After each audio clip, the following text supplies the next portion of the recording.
감정이란 무엇인가? 우리가 사랑한다고 믿고 있는 사람을 때때로 증오하는 일이 어떻게 발생할 수 있는가? 인간은 때로 사랑한다고 믿는 사람을 증오하게 되는 모순적인 감정을 경험하곤 한다. 이런 모습은 감정과 이성 사이에 존재하는 복합적 관계를 잘 보여주는 예다. 전통적으로 감정은 이성에 대립되는 비합리적이거나 유치한 것으로 간주되기도 했지만 실제로는 감정과 이성이 상호 대립하기보다 서로를 보완하면서 인간의 모든 행위에 깊숙이 관여한다. 감정이 사고의 방향을 먼저 제시하지 않으면 이성 역시 아무런 작동을 하지 못한다는 점에서 감정은 인간 정신활동에 필수적이고도 근본적인 접착제라고 할 수 있다. 감정과 이성은 대등한 파트너 같다. 우리는 때로 이성이 감정을 무시하는 듯 여길 수도 있고 반대로 감정이 이성을 압도하는 상황을 자주 목격하기도 한다. 그러나 실제로 이 둘은 서로를 배제한 채 완전히 독립적으로 작용하기 어렵다. 예컨대 격한 감정이 치밀면 냉정하게 판단해야 할 순간에 논점을 잡기 어려워지고 감정이 과도하게 배제된 채 오직 이성만으로 행동 방향을 잡는 일은 거의 일어나지 않는다. 이는 인간이 무엇을 결정할 때 가장 먼저 강렬하게 작동하는 것이 감정이라는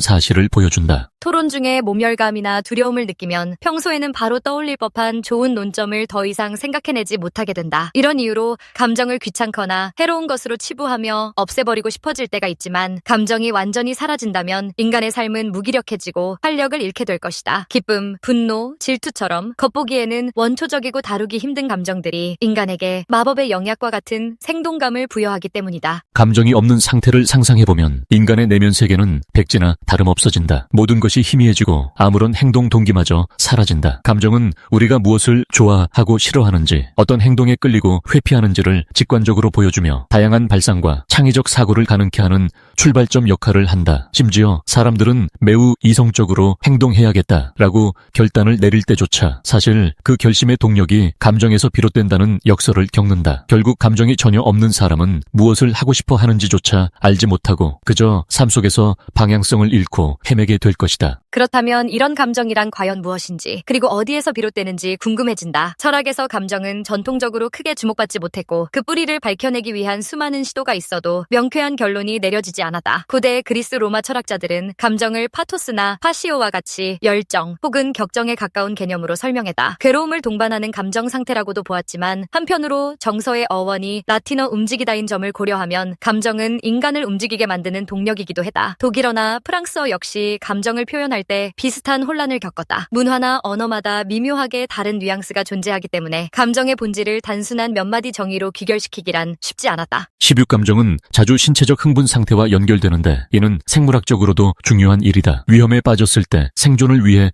공포심이 생기는 것은 자신의 몸을 지키는 본능적인 방어 반응이다. 인류가 아직 자연 환경의 위협에 쉽게 노출되던 시절 외부 공격에 대한 두려움은 신속한 도피를 유도했으며 이는 집단이 생존하기 위한 절대적 요소였다. 두려움을 전혀 알지 못하는 사람은 높은 위험에 노출되어 일찍 죽을 가능성이 크고 불쾌감을 못 느끼면 유해한 것들을 피하지 못해 몸을 망칠 확률이 높다는 점만 봐도 감정이 생존과 직결된 기능을 한다는 사실을 다시금 확인할 수 있다. 이런 측면에서 보면 감정은 원초적인 동물적 본능과도 연결되어 있다고 할 수 있다. 인간이 굶주림이나 수면 충족 혹은 섹스와 공격, 도망과 같은 행동 패턴을 보일 때마다 과연 그것이 무엇인가를 추구하는 것인지 회피하는 것인지 라는 질문으로 귀결된다. 이는 단지 바깥으로 드러나는 행동에만 국한되지 않고 우리의 내면 상태도 조절한다. 극심한 분노가 매일같이 이어지거나 커다란 슬픔이 몇 달 내내 처음처럼 강렬하게 유지되는 경우는 거의 없다. 시간이 지남에 따라 감정의 진폭을 상쇄시키려는 또 다른 감정의 작용이 일어나기 때문이다. 이렇듯 감정은 시간이 지나면 서서히 변화하거나 누그러지는 법이고 그 과정에서 인간은 내면의 균형을 찾아간다. 사람들은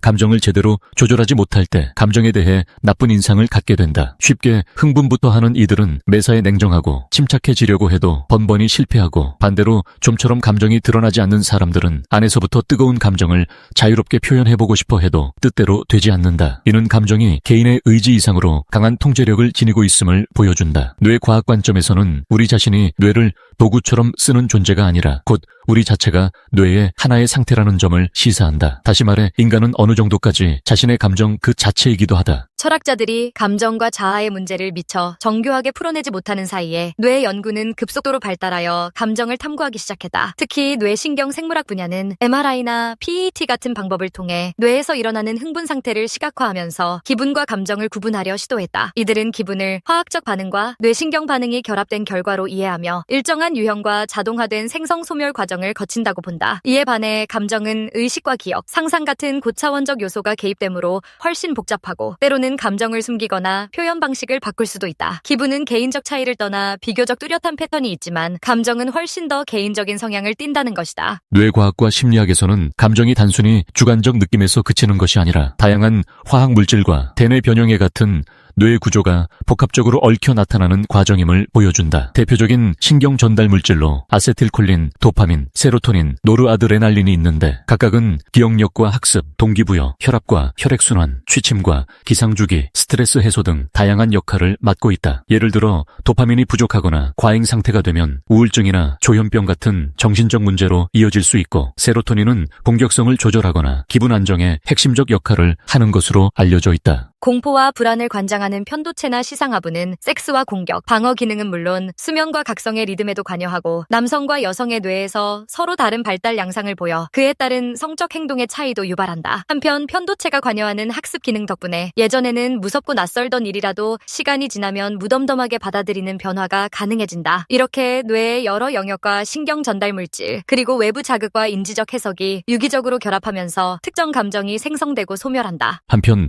어떤 음악을 듣고 기분이 좋아지는 사람이 있는 반면 똑같은 음악을 소음으로 느끼는 사람도 있다. 또 누군가는 비릿한 굴을 좋아해서 즐겨 먹지만 다른 누군가는 굴을 보기만 해도 구역질을 느낀다. 이처럼 같은 자극에도 상반된 반응을 보이는 이유는 감정이 단순한 화학 반응에 그치지 않고 과거 경험, 문화, 뇌구조, 학습 과정 등 복합적인 요소에 의해 좌우되기 때문이다. 사랑한다고 믿던 사람을 때로 미워하게 되는 실로 모순적인 감정 역시 이런 여러 요소가 얽힌 결과다. 감정이 우리 삶을 지배한다는 사실은 놀라울 게 없다. 오히려 중요한 점은 우리가 감정을 어떻게 이해하고 조절하느냐 하는 문제다. 감정을 통제하기 어렵더라도 아예 배제해버리면 살아있는 인간다움이 사라진다. 아이러니하게도 이성적으로 행동해야겠다 하고 결심하는 바로 그 순간에도 실제로는 감정이 그 결심을 밀어붙이는 원동력이 된다. 우리 의식과 행동이 어떤 색깔로 물들더라도 그 바탕에는 늘 감정이 깔려있기 때문이다. 결국 감정은 인간을 한데 묶어주는 접착제다. 만약 감정이 없다면 삶의 원초적 동력과 즐거움, 모든 활력이 사라질 것이다. 게다가 감정이 가진 다채로운 빛깔 덕분에 우리는 더 흥미로운 생각, 깊이 있는 통찰, 낭만적 발상 등을 떠올릴 수 있다. 이러한 감정은 생존을 위해서도 필요하지만 더 나아가 인간답게 살아가는데 필수적인 존재다. 사랑과 증오가 공존하는 역설적인 상황 또한 감정이 얼마나 복합적이고 다층적인지 알려주는 증거다. 결국 우리가 접하는 세상의 모든 일과 관계, 사고의 방향, 그리고 일상에서 느끼는 크고 작은 행복과 고통은 감정을 통해 채색된다. 감정이 사라진다면 인간의 내면 세계는 백지와 다를 바 없고 이는 또 다른 의미에서 재앙이 될 것이다. 그러므로 감정은 단순한 부가물이 아니라 인간의 본질에 가까운 어떤 것이다. 감정의 역할이야말로 인생의 원초적 동력이며 우리 삶의 질과 방향을 결정짓는 열쇠다. 그리고 사랑한다고 믿으면서도 증오하게 되는 모순마저 감정이 만들어내는 인간적인 드라마이며 이는 곧 우리 존재가 감정이라는 복합적이고도 역동적인 심리 기제 위에 서 있음을 보여주는 상징적인 사례다.